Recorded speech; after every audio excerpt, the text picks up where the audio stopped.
우리는 지금 예수님의 7가지 자기 선언을 한 주 한 주 살펴보고 있습니다. 지금까지 많은 건 나누지 않았어요. 2가지 나눴습니다. 예수님의 7가지 자기 선언. 첫 번째, 나는 뭐라고요? 생명의 떡이라. 이게 첫 번째요. 두 번째, 나는 세상의 빛이라. 오늘 이제 세 번째, 나는 양의 문이라. I am the gate for the sheep. 다음 주, 나는 선한 목자라. 예수님 말씀하세요. 나는 양의 문이라. 예수님 당신이 이 양 우리의 문이라고 하시는 거예요. 그럼 그 예수님을 따르는 우리는 뭘까요? 양이요, 양. 우리는 양이라는 거죠. 물론 이것은 예수님이 비유로 하신 말씀입니다. 오늘 우리에게 주신 말씀 1절부터 5절까지를 같이 한번 읽겠습니다. 내가 진실로 진실로 너희에게 이르노니 양의 우리의 문으로 들어가지 아니하고 다른 데로 넘어가는 자는 절도며 강도요 문으로 들어가는 이가 양의 목자라. 문지기는 그를 위하여 문을 열고 양은 그의 음성을 듣나니 그가 자기 양의 이름을 각각 불러 인도하여 내느니라. 자기 양을 다 내어놓은 후에 앞서가면 양들이 그의 음성을 아는 고로 따라오되 타인의 음성은 알지 못하는 고로 타인을 따르지 아니하고 도리어 도망하느니라. 아멘. 여러분, 우리가요 예수님 당시에 그 유대의 문화와 삶을 잘 이해하지 못해도 오늘 이렇게 예수님이 말씀하신 이 양의 비유를 쭉 읽어갈 때에 여러분 특별히 해석하기 어려운 부분들이 있습니까? 없죠. 양의 우리, 울타리의 문, 양의 목자, 문지기, 절도, 강도. 특별히 더 해석해야 될 내용이 없습니다. 우리가 충분히 이해할 수 있어요. 다만 한 가지 조금 궁금한 게 있을 수 있다면 이 정도는 궁금할 수 있어요. 목사님, 양의 목자가 있다면 됐지 또 문지기는 뭡니까? 당시 이 팔레스타인 지역에는요 개인적으로 양의 울타리를 짓는 사람들도 있지만 그 마을이요 공동으로 양의 울타리를 쳐놓고 모든 양들을 그 공동으로 보관하는 곳도 있었대요. 그래서 양의 목자들이 돌아가면서 그 울타리를 지키기도 했고 문지기를 고용해서 그 문지기가 그 양의 울타리를 지키고 있다가 아침이 돼서 그 양들의 주인들이 오면 분별하여 보고 문을 열어주기도 했답니다. 요 정도는 혹시 궁금할 수도 있어요. 그러나 다른 내용들은 그렇게 어렵지가 않아요. 그런데 왜 요한은 6절에 이렇게 표현했을까요? 예수께서 이 비유로 저희에게 말씀하셨으나 저희는 그 하신 말씀이 무엇인지 알지 못하니라. 이 양의 비유를 듣는 둘러선 많은 유대인들 가운데에는 도대체 예수님이 지금 무슨 말씀을 하시는지 이해하지 못하는 자들이 있었다는 거예요. 여러분, 단어를 모르는 게 아니에요. 양, 목자, 우리, 문 이런 걸 모르는 게 아니라 그들이 뭘 모르냐면 바로 이겁니다. 누가 절도요 강도인지, 누가 양의 문이고 누가 양의 목자인지 이걸 모른다는 말이에요. 그래서 예수님이 이렇게 7절에 말씀하세요. 그러므로 예수께서 다시 이르시되 내가 진실로 진실로 너희에게 말하노니 나는 양의 문이라. 11절 나는 선한 목자라. 선한 목자는 양들을 위하여 목숨을 버리거니와. 양의 문, 선한 목자는 다른 이가 아니라 예수님 당신이라고 말씀하시는 거예요. 여러분, 예수님은요 당신 자신을 이렇게 베일에 가리워서 궁금하게 만들면서 사역하지 않으셨어요. 당신 자신을 드러내셨어요. 물론 복음서를 읽어보면 예수님을 정치적 메시아로 오해하는 사람들이 있었기 때문에 그들을 피하기도 하셨고 도망다니기도 하셨어요. 그러나 예수님은 절대로 당신을 가리우신 게 아니라 드러내신 분이에요. 내가 누구인지를 알기를 원했고 그런 나를 받아들이며 믿기를 원했어요. 예수님의 이 마음은 지금도 동일합니다. 예수님은 온 땅에 있는 모든 백성들이 당신을 알고 믿고 따르기를 원해요. 그래서 복음서를 읽어보면 특별히 우리가 지금 보고 있는 요한복음을 보면 예수님의 말씀은 복잡하지 않습니다. 당신 자신을 어렵게 설명하지 않아요. 제 설교는 좀 어렵다고 하더라고요. 저희 아내가. 예수님의 말씀은 간결합니다. 그리고 모든 사람들이 알아보는 사물을 통해서 비유로 말씀하세요. 생각해 보세요. 나는 생명의 떡이라, 나는 세상의 빛이라, 나는 양의 문이라, 나는 선한 목자라. 어려워요? 어렵지 않아요. 마치 예수님이요, 대충 던지시는 것 같아요. 좀 더 구체적으로 분명하게 예수님 좀 설명해 주셔야죠. 이렇게 제가 따지고 싶은데 저건 대충 하시는 말씀이 아니라요. 저 말씀을요, 곰곰이 씹고 다시 묵상하면 저 말씀 하나하나가요, 표현 하나하나가요, 이렇게 표현하고 싶어요. 신묘막측하다. 저는 매주 이 설교를 시리즈로 하고 있잖아요. 여러분은 그냥 매주 설교를 듣고 잊어버리실 수 있지만 저는 이거 전체를 계속 묵상하다 보니까 묵상하면 묵상할수록 저 말씀은 신묘막측해요. 왜냐하면 예수님 당신이 누구신지를 너무 간결하게 말씀하셨어요. 생명의 떡이다. 근데 저 말씀을 가만히 여러분 생각해 보세요. 예수님이 내가 누군지만 말씀하신 게 아니에요. 너희가 있는 이 세상이 어떤 곳인지도 알 수 있어요. 지금 네가 어떤 영적 상태에서 살아가고 있는지도 깨닫게 돼요. 당신 자신이 누구인지를 표현해내는 말씀인데 당신 자신만 표현하는 것이 아니라 우리가 살아가는 이 세상은 어떤 곳이고 이 세상 속에 나는 과연 누구인지를 저 말씀은 비춰주고 있다는 거예요. 그래서 여러분, 말씀을 묵상하면 묵상할수록 나의 존재됨은 드러나게 되어 있어요. 예수님의 7가지 자기 선포를 계속해서 여러분 묵상하게 되면 지금 나의 필요가 진정 무엇인지를 깨닫게 됩니다. 제가 이런 질문들을 던져봤어요. 내 영혼 깊은 곳에서 솟아나는 이 허기짐의 이유는 무엇인가? 여러분 가끔씩 느끼지 않습니까? 그 마음이 굉장히 허기져요. 이 속이요, 만족함이 없어요. 밥을 안 먹어서인가? 아니에요. 육체는 배부른데 영혼이 허기져요. 왜 내게는 참된 만족이 없을까? 왜 나는 매 순간 불안과 염려 속에서 살아가고 있는가? 누가 나를 해코지하지 않아요. 누가 나를 채근하지 않아요. 그런데 내 삶이 이상하게 안정감이 없어요. 괜시리 마음이 불안하고요, 쫓기는 것 같아요. 어제도 말씀을 준비하는데 죽겠더라고요. 설교가 하기 싫어 죽겠더라고요. 왜일까요? 무슨 내용을 설교할지가 마음에 채워지지 않으니까. 이 본문을 읽어보는데 내용이 어려워요? 어렵지 않잖아요. 본문이 어렵지 않아요. 근데 무슨 설교를 해야 되는지가 마음에 채워지지가 않는 거예요. 풀리지가 않아요. 답답해요. 나의 일상 가운데 깊이 찌들어 있는 피곤함의 이유는 무엇인가?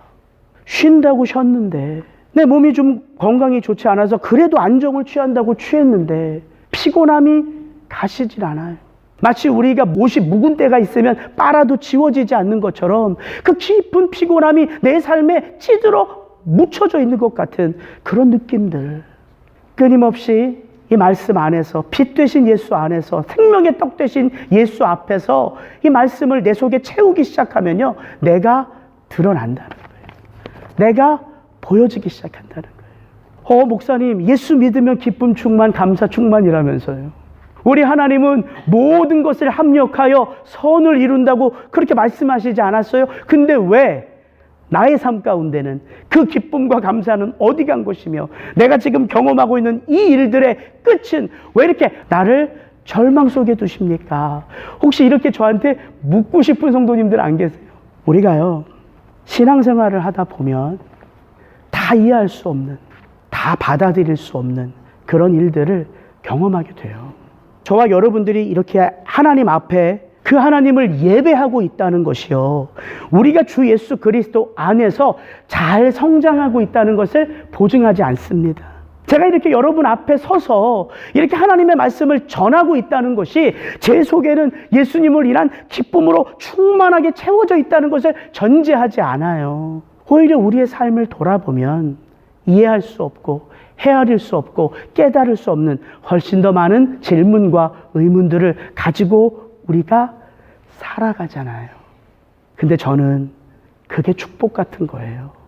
여러분, 세상을 살다가도 세상에서 경험하는 어떤 일 때문에 우리가 골머리를 앓아요. 왜 그렇게 나한테 얘기했지? 도대체 내가 뭘 잘못했지? 여러분, 세상에서 경험하는 이런 일 하나 때문도 우리가 몇 날 며칠을 골몰이를 알아요. 그러면서 계속해서 그 사람을 묵상하고 나를 묵상하고 내가 한 말을 묵상하고 이렇게 하잖아요. 그게 우리잖아요. 세상의 일도 우리를 이렇게 골몰이를 앓게 하는데 전능하신 하나님의 말씀이 우리 속에 들어와서 우리가 그 말씀 안에서 그분을 생각하고 묵상하고 그분을 내 마음속에서 풀어내기를 원할 때 왜 우리의 내면이 드러나지 않겠어요? 왜 우리의 연약함이 드러나지 않겠어요?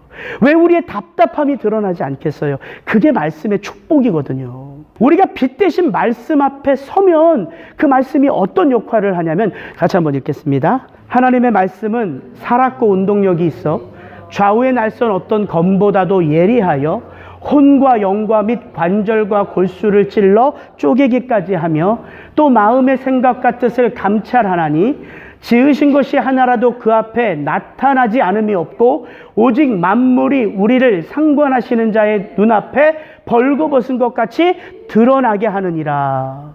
혼, 영, 관절, 골수, 거창한 말을 쓰는 것처럼 보여지지만 저 말씀이 의미하는 바는 너무나 단순합니다. 우리가 말씀 앞에 서면 그 누구도 자기 속사람을 가리울 수 없다. 말씀이 우리의 속사람을 드러낸다, 비춘다는 거예요. 나의 연약함이 드러나요. 나의 수치가 드러나요. 나의 부끄러움이 드러나요. 나의 죄됨이 드러나요. 나의 기쁨의 이유가 드러나요. 나의 감사가 드러나요. 우리의 속사람이요, 다 말씀 안에서 드러나요. 근데 드러나는 게 해결책은 아니잖아요. 그 말씀이 우리를 드러내면 그 다음에 우리가 어떻게 해야 되냐. 그래서 저 말씀은 이렇게 이어져요. 다음 절이 이렇게 시작해요. 같이 한번 읽습니다. 시작. 그러므로 우리에게 큰 대제사장이 있으니 승천하신 자 곧 하나님의 아들 예수시라. 우리가 믿는 도리를 굳게 잡을지어다. 우리에게 있는 대제사장은 우리 연약함을 체휼하지 아니하는 자가 아니요 모든 일에 우리와 한결같이 시험을 받은 자로 돼 죄는 없으시니라. 그러므로 우리가 긍휼하심을 받고 때를 따라 돕는 은혜를 얻기 위하여 은혜의 보좌 앞에 담대히 나아갈 것이니라. 우리 속에 있는 속사람이 드러나면 우리가 어떻게 그 문제를 해결할 수 있을까요? 우리에게 누가 계시다는 거예요? 대제사장 되신 예수님이 있다는 거예요. 우리의 그 연약함을, 우리의 그 부끄러움을 외면하지 않으시고 긍휼하심으로 품어주어 자비와 사랑과 은혜의 손길로 우리를 보듬어 안아주시는 예수가 있다는 거예요. 그래서 그 예수 앞에 나아가라는 거예요. 그 은혜의 보좌 앞에. 그게 말씀이잖아요. 그러니까 말씀은 기가 막힌 거예요. 우리의 내면을 비추고 우리의 내면을 치유해요. 누가? 말씀이신 예수가. 그게 자기 선언이에요. 나는 생명의 떡이라. 나는 세상의 빛이라. 나는 양의 문이라. 나는 선한 목자라. 나는 부활이요 생명이라. 나는 길이요 진리요 생명이라. 나는 참 포도나무요 너희는 가지라. 당신을 선포하신 게 아니에요. 사실은 우리 가운데 어떻게 오셔서 어떻게 우리를 치유하시고 어떻게 우리를 회복하시며 어떻게 우리가 당신의 그 거룩한 형상으로 빚어질 수 있는지 내가 책임지고 해주겠다는 거예요. 그래서 예수님의 7가지 자기 선포는 자기를 드러내실 뿐만 아니라 우리 속에 오셔서 우리를 어떻게 이끌어 가시는지를 선포하시는 거예요. 저는 예수님의 7가지 자기 선언이요, 저와 여러분들에게 예수님에 대하여 더 깊은 알을 허락할 뿐만 아니라 치유받으셔야죠. 머릿속에 지식으로 그분이 어떤 분인지를 알 뿐만 아니라 이 놀라운 능력 되신 예수를 우리가 체험하고 누려야죠. 그렇게 되기를 주의 이름으로 축복합니다. 오늘 8절부터 10절 말씀을 좀 같이 한번 읽습니다. 나보다 먼저 온 자는 다 절도요 강도니 양들이 듣지 아니하였느니라. 내가 문이니 누구든지 나로 말미암아 들어가면 구원을 얻고 또는 들어가며 나오며 꼴을 얻으리라. 도적이 오는 것은 도적질하고 죽이고 멸망시키려는 것뿐이요 내가 온 것은 양으로 생명을 얻게 하고 더 풍성히 얻게 하려는 것이라. 예수님은 당신을 양의 문이라고 말씀하십니다. 그리고 오직 그 문을 통하여 들어가고 나아가야지만 구원을 얻고 그 구원의 참 생명을 풍성하게 누릴 수 있다고 말씀하세요. 해석도 필요하세요? 너무 어려워가지고 목사님 더 해석을 좀 해주세요. 더 쉽게 설명해 주세요. 없어요. 예수님이 문이에요. 그 문으로 들어가야지만 구원을 얻고요. 왔다 갔다 하면서 안전하게 꼴을 먹고 배부를 수 있어요. 해석이 필요하지 않아요. 오직 구원은 예수뿐입니다. 성경이 그렇게 말씀해요. 다른 이로서는 구원을 얻을 수 없나니 천하 인간의 구원을 얻을 만한 다른 이름을 우리에게 주신 일이 없음이니라 하였더라. 구원은 오직 누구에게 있다고요? 그리스도 예수. 그분만이 구원의 문이에요. 그분만이 구원의 길이에요. 좁은 문, 좁은 길. 생각해 보니까 다른 얘기 하신 게 아니라 내가 문이고 내가 길이다. 너의 구원 나로부터 시작되어 내가 책임지겠다. 이 말씀하신 거예요. 여러분, 왜 기독교가 그런데 이 세상에서 이렇게 찬밥 신세일까요? 오직 그 예수만이 구원의 문이고 오직 그 예수만이 구원의 길인데 이 좋은 것이 이 세상 가운데서는 찬밥 신세예요. 왜일까요? 우리가요, 세상의 빛인데 너희는 세상의 빛이라, 너희는 세상의 소금이라. 근데 우리가 빛의 역할, 소금의 역할을 감당하지 않아요. 언행일치하지 않아요. 말은 예수가 전부다고 얘기하는데 예수가 전부인 것처럼 안 살아요. 예수도 필요하고 돈도 필요해요. 예수도 필요하고 권력도 필요해요. 예수도 필요하고 우리 자식도 잘 돼야 돼요. 그게 나쁘다는 게 아니라 그런 우리들의 모습이 언행일치같이 세상은 보이지 않는 거예요. 좋은 건 다 찾네. 예수도 찾고 출세도 찾고 예수도 찾고 돈도 찾고. 그러니까 사람들이 믿지를 못하는 거야. 또 교회 어르신들, 교회 아주 높으신 어르신들, 이름 있는 어르신들이 양심과 상식을 떠나서 자기가 일을 해놓고서 다 그게 하나님의 뜻이라고 얘기하고서 이 세상 속에 온전하게 서 있는 모습이 예수 믿지 않는 자들에게는 어떻게 보일까요? 위선처럼 보이잖아요. 그래서 찬밥 신세일 수도 있지만 사실 기독교가 세상에서 찬밥 신세인 것은 그런 이유 때문이 아닙니다. 기독교가 가지고 있는 배타성 때문에 그래요. 기독교는 구원이 누구에게 있다? 유일하신 한 분 예수에게 있다. 상호 일치와 화합이 아니에요. 같이 가면 된다가 아니에요. 유일하신 한 길이에요. 그래서 이 기독교가 가지고 있는 구원론 자체가 배타적인 거예요. 세상 사람들이 그래서 취하기가 어려운 거죠. 그래서 성경이요, 예수를 바르게 믿고 예수 안에서 이 좁은 길을 따라 살면 어떻게 된다고 얘기하고 있을까요? 제 말이 아닙니다. 너희로 내 안에서 평안을 누리게 하라. 평안이 누구 안에 있어요? 예수 안에 있어요. 예수 안에 평안. 세상에는 뭐예요? 환난. 예수 안에 평안, 세상 가운데서는 환난. 그런데 담대하래요. 왜? 그분이 세상을 이겼기 때문에. 그리스도 예수 안에서 경건하게 살고자 하는 자는 뭘 받으리라? 핍박을 받으리라. 내가 이것을 알라. 말세에 어떤 때가 온다? 고통하는 때가 온다.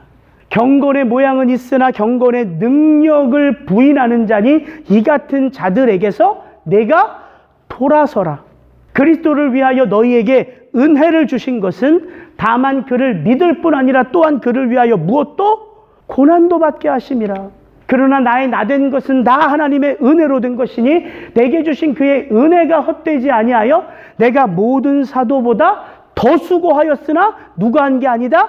내가 한 게 아니라 나를 은혜롭게 붙들어 주신 아버지가 한 거다.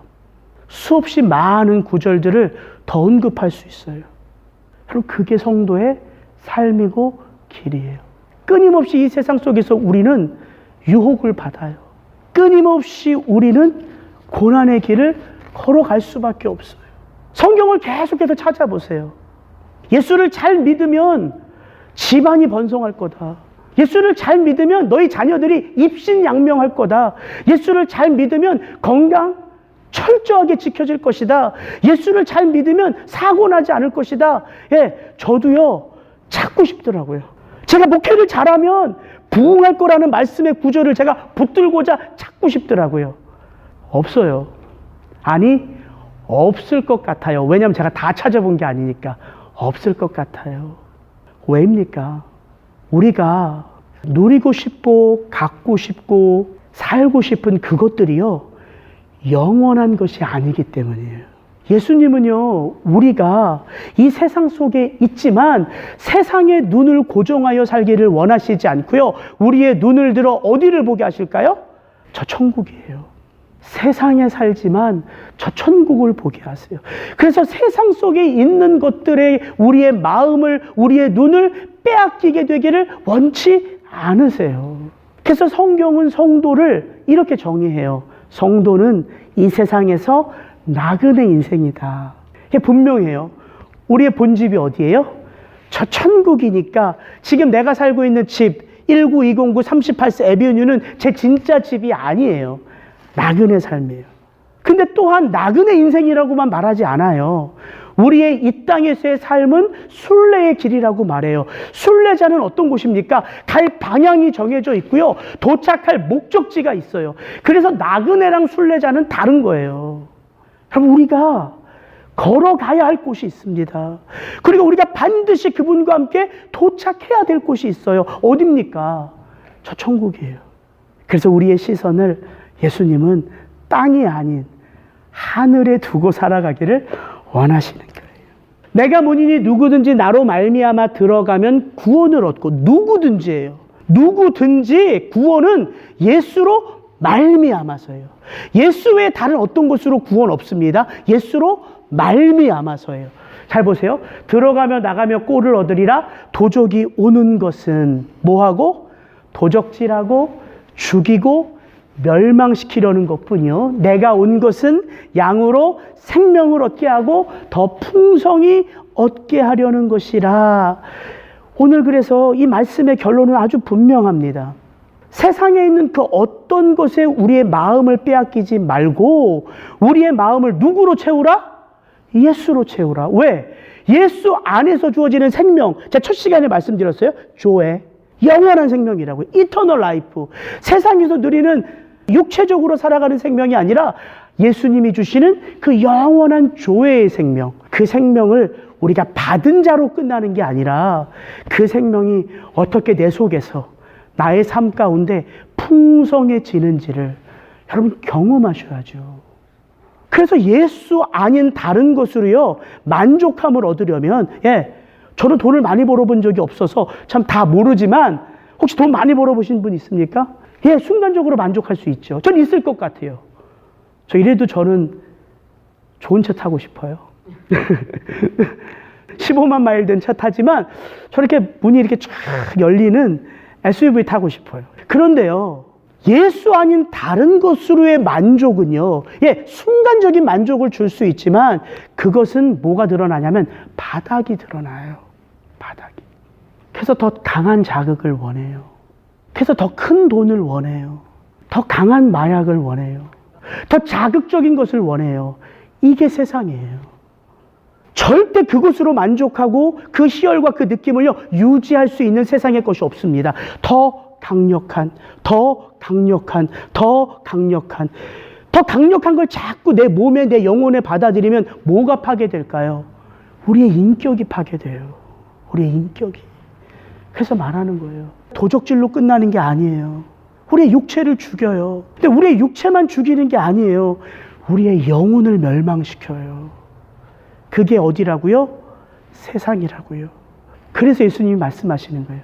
내가 양의 문이다. 여러분, 집의 문은 뭘 나타내요? 경계를 나타내요.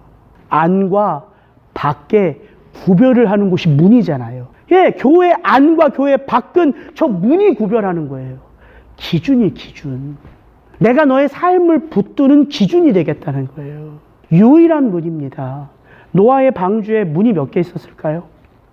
노아의 방주의 문은 하나였어요.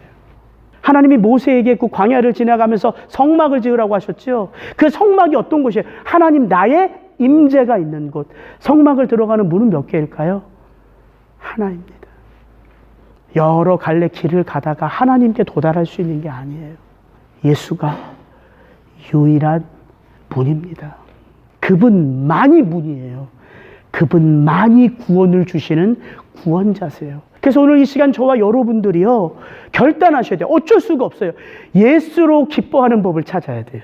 예수로 만족하는 법을 배워야 돼요. 그게 우리 성도예요.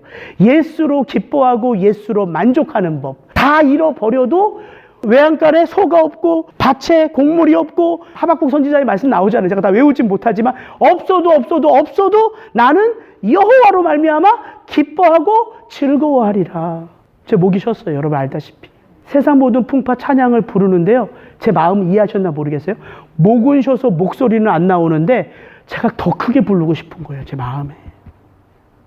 여러분 그럴 때 있지 않습니까? 예수로 충만해지고 싶은 거예요. 다른 거 어떤 게 아니라 오직 예수로. 여러분 그 법을 배우는 게 성도가 자라가는 거예요. 그 예수로 만족하는 그 삶, 그게 뭔지를 우리가 알아가는 게 신앙의 길을 걷는 것입니다. 성경은 우리를 양과 같다고 말합니다. 우리는 다 양 같아서 그릇 행하여 각기 제 길로 갔거늘 여호와께서는 우리 무리의 죄악을 그에게 담당시키셨도다. 여러분 우리가 다 양 같습니다.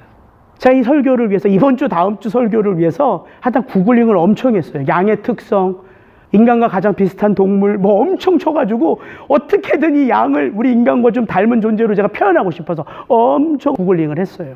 진짜 양이요, 인간과 너무 닮았어요. 양의 시력이요, 나쁜 거 아세요? 마이너스 10이래요.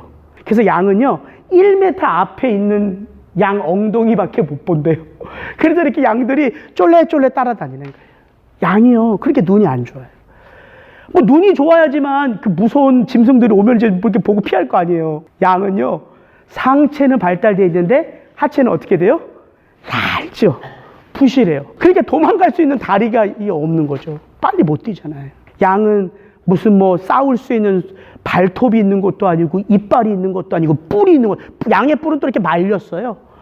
적들을 이렇게 받는 뿔이 아니에요. 여러분 양이 이런 존재예요. 근데 양은요 고집이 엄청나대요. 고집이. 더운 여름날 야 좀 더우니까 좀 띄어져 있어. 죽기 살기로 붙어 있는데 양들은. 겨울에 같이 있어야지 좀 따뜻해. 같이 있어. 죽기 살기로 띄어져 있는데요. 이게 양이래요, 양. 가던 그 길만 가기 원해서요. 그 길이 이렇게 도랑이 파일 정도로 그 길만 다니는 게 양이래요. 고집불통, 외통수, 이게 양이래요, 양. 양 보기에 되게 순해 보이잖아요. 절대 순하지 않대. 양털 이렇게 하얗고 이렇게 포근하게 안아주고 싶고. 누가 그러는데요, 양털 깎는 걸 도와주는데 양 냄새가요 그 어떤 냄새보다 역겹대요. 가만히 제가 그 양들의 특성을 보니까 누구 얘기하는 것 같지 않으세요? 이게 우리 인간의 모습하고 똑같아요. 그래서 양에게는 반드시 뭐가 필요해요? 목자가 필요한 거예요. 목자. 근데 양이 가지고 있는 아주 귀한 장점 하나가 있어요. 양이 그렇게 내세울 게 별로 없는 것 같은데 양이 가지고 있는 아주 탁월한 장점 하나가 있어요. 오늘 이 본문도 쭉 읽어보면 계속 그 얘기하고 있어요. 뭘까요? 양은 목자의 뭘 듣는다고요? 음성을 듣는다고요. 청력이에요. 양은 그의 음성을 듣나니 그가 자기 양의 이름을 각각 불러 인도하여 내느니라. 양은 그의 음성을 아는 거로 반드시 그 목자만을 따라간대요. 타인의 음성을 알지 못하는 거로 타인을 따르지 아니하고 도리어 도망한대요. 나보다 먼저 온 자는 다 절도요 강도니 양들이 듣지 아니하였느니라. 제가 운전을 하면서 들었던 설교 가운데 나온 예화를 잊어버릴 수가 없어요. 제가 그래서 이 양 설교하면 제가 꼭 하는 예화가 있어요. 한 목사님이 그렇게 가고 싶었던 팔레스타인의 성지순례를 갔대요. 여러 유적지를 둘러보고 이제 또 다른 목적지를 향하여 가고 있는데 산비탈을 이렇게 내려가고 있는데 갑자기 천둥번개가 친 거예요. 그래서 비가 엄청 쏟아졌어요. 근데 그 산 비탈에 천연의 동굴이 있어서 많은 사람들이 우르르 그 동굴로 피한 거예요. 근데 그 산 비탈에는 여러 목자들이 각자 자기의 양떼들을 치고 있는 거예요. 비가 오니까 어떻게 됐어요? 그 목자들이 전부 다 자기 양떼를 끌고 어디로 들어왔겠어요? 그 동굴로 들어온 거예요. 그래서 목사님이 혼자 야 이거 들어오는 건 다 비를 피했는데 자기 마음속으로 나갈 때 이거 시간 한참 걸리겠네. 왜 시간이 걸릴까요? 들어올 때는 다 같이 들어왔는데 나갈 때 자기 양들을 어떻게 구분해요? 그러니까 이게 또 시간 한참 지체되겠구나 이런 생각을 하고 계셨대요. 근데 태양이 탁 떠오르니까 잊을 수 없는 광경이 펼쳐지더래요. 갑자기 한 목자가요 뒤를 돌아보면서 뭐라고 막 외치면서 휘파람을 휙 불고 나가더래요. 누가 따라 나갈게요? 그 목자의 양들만 쫄래쫄래 따라가더래요. 구분하고 네 거 내 거 따져 이런 싸움 없대요. 휙 한마디 하고 휘파람 불고 나가면 그대로 그 양들만 따라가더래요. 제가 그 설교를 듣다가 운전을 하다가요 전율을 느꼈어요. 내 양은 내 음성을 들으며 나는 그들을 알며 그들은 나를 따르느니라. 양이 가지고 있는 유일한 한 가지, 목자의 음성을 듣는 거예요.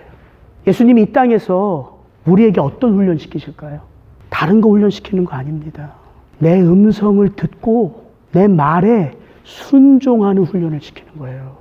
하나님은 그 예수님에게 우리의 모든 죄악을 담당시키셨을 뿐만 아니라 이 거친 세상 가운데 절도가 있고 강도가 있고 우리의 영혼을 피폐하고 우리의 영혼을 말살시키는 이 세상 가운데 우리가 누구의 음성을 듣고 살 수 있도록 목자이신 예수의 음성, 그게 유일한 훈련입니다.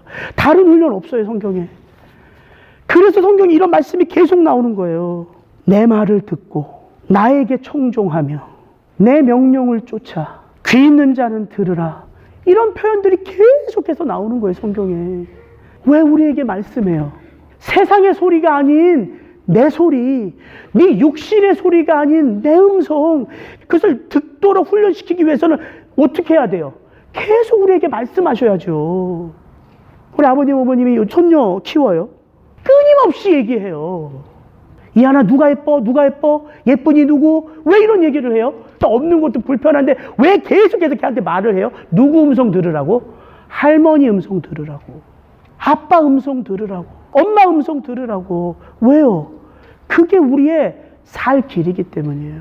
밖에서 애들 놀잖아요. 제 소리 분명하게 다은이가 합니다. 에밀리! 소리치면요 금세 네! 하고 뛰어들어와요. 다른 애가 뛰어들어오지 않아요. 에밀리가 뛰어들어와요. 왜? 아빠의 음성이거든요. 그게 우리가 신앙생활 하는 거예요. 여러분, 주의 음성을 정말 듣고 계세요. 그러니까 목사의 설교를 듣는 게 전부가 아니에요.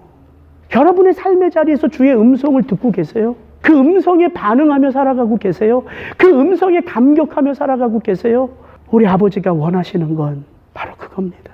내가 양의 문이라. 우리가 너무나 잘 아는 쉐마, 신명기 6장 4절 5절의 말씀이 쉐마예요. 쉐마. 들으라 이스라엘아. 이스라엘아 들으라. 우리 하나님 여호와는 오직 하나인 여호와시니 너는 마음을 다하고 성품을 다하고 힘을 다하여 내 하나님 여호와를 사랑하라. 이게 성경의 전부예요. 쉐마란 뜻이 히브리어가 들으라 이 뜻이에요. 근데 들으라 이 뜻만 있는 게 아니에요. 쉐마란 뜻에는 들으라, 듣다라는 뜻만 있는 게 아니라 순종하다라는 뜻이 있어요. 그러니까 기가 막힌 단어죠. 듣다라는 말 속에 순종하다가 같이 있는 단어예요. 어떻게 순종해요? 들을 때 순종해요. 누구의 음성으로 들릴 때? 주의 음성으로 들릴 때 순종하는 삶이 되는 거예요. 하나님이 우리에게 요구하시는 것은 여호와를 전심을 다하여 사랑하라예요. 전심을 다하여 사랑하라. 근데 여기 저보다 다 연배가 위시기 때문에 더 잘할 거예요. 여호와를 사랑하라 이 말이요. 너 나를 정말 사랑해야 돼? 이렇게 들리시는 분 있으세요?